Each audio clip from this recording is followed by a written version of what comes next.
Assalamualaikum warahmatullahi wabarakatuh.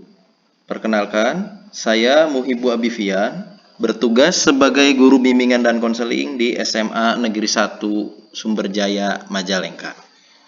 Dalam kesempatan ini, saya akan memaparkan upaya pengentasan permasalahan peserta didik yang berhubungan dengan pemanfaatan inventori tugas perkembangan atau disingkat ITP sebagai dasar, sebagai pijakan bagi kami, guru bimbingan dan konseling, dalam merumuskan atau mengembangkan program bimbingan dan konseling. Pemanfaatan ITP ini dilaksanakan untuk mengembangkan program bimbingan dan konseling di SMA Negeri 1 Sumberjaya Majalengka tahun pelajaran 2022-2023. ITP di sini merupakan instrumen yang digunakan untuk memahami tingkat perkembangan individu. Penyusunan ITP terutama dimaksudkan untuk menunjang kegiatan bimbingan dan konseling di sekolah. Namun, dapat juga digunakan untuk mengetahui tingkat perkembangan anak-anak dan remaja pada umumnya. ITP sendiri dikembangkan oleh Sunario Kartadinata dan kawan-kawan pada tahun 2021-2002. ITP sendiri mengambil konsep teori perkembangan diri dari Lovinger. Teori perkembangan diri dari Lovinger dipilih sebagai kerangka kerja teoretik dalam pengembangan ITP oleh para pengembangnya. Teori perkembangan diri Lovinger di sini adalah mengembangkan inventori tugas-tugas perkembangan yang digunakan untuk mengukur tingkat perkembangan peserta didik atau pencapaian tugas-tugas perkembangan dari setiap aspek perkembangan yang digunakan. Lovinger merumuskan bangun perkembangan atau perkembangan diri ke dalam 9 tingkatan.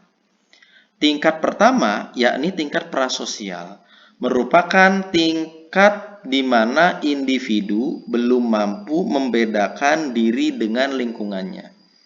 Sementara tingkat terakhir yaitu integratif merupakan tingkat yang jarang dicapai oleh orang kebanyakan.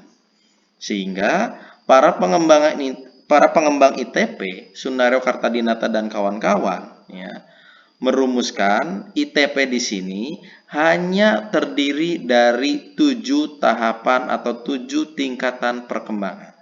Karena untuk tingkat prasosial dan tingkat integratif, dalam pemaparannya sulit untuk diamati atau diukur perkembangannya. Oleh sebab itu dalam ITP ini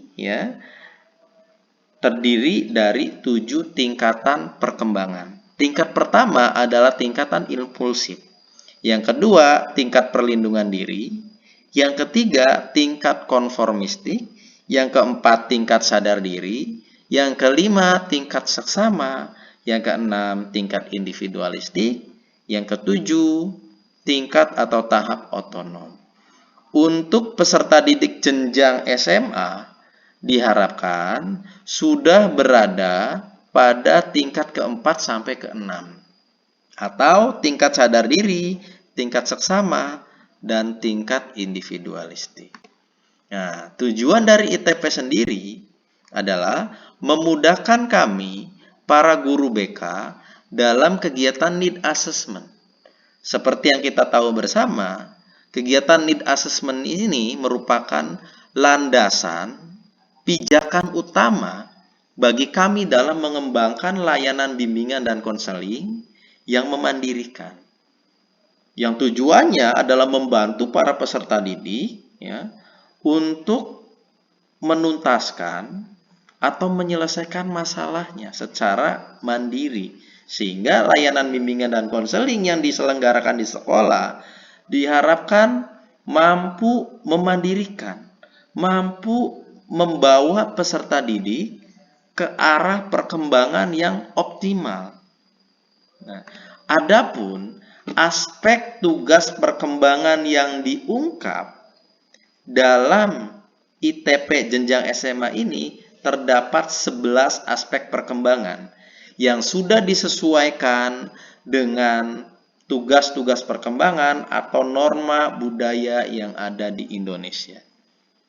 Aspek pertama adalah landasan hidup religius, aspek kedua landasan perilaku etis, aspek ketiga kematangan emosional, aspek keempat kematangan intelektual, aspek kelima kesadaran tanggung jawab, aspek keenam peran sosial sebagai pria dan wanita, aspek ketujuh penerimaan diri dan pengembangannya, aspek kedelapan kemandirian perilaku ekonomis, aspek kesembilan wawasan dan kesiapan karir, aspek kesepuluh kematangan hubungan dengan teman sebaya, dan aspek terakhir atau aspek ke-11 adalah persiapan dini untuk pernikahan dan hidup berkeluarga. Demikian pemaparan terkait dengan pemanfaatan ITP sebagai salah satu media, salah satu instrumen dalam kegiatan need assessment yang telah saya lakukan sebagai upaya pengembangan program bimbingan dan konseling di tahun pelajaran 2022-2023. Terima kasih, saya akhiri. Assalamualaikum warahmatullahi wabarakatuh.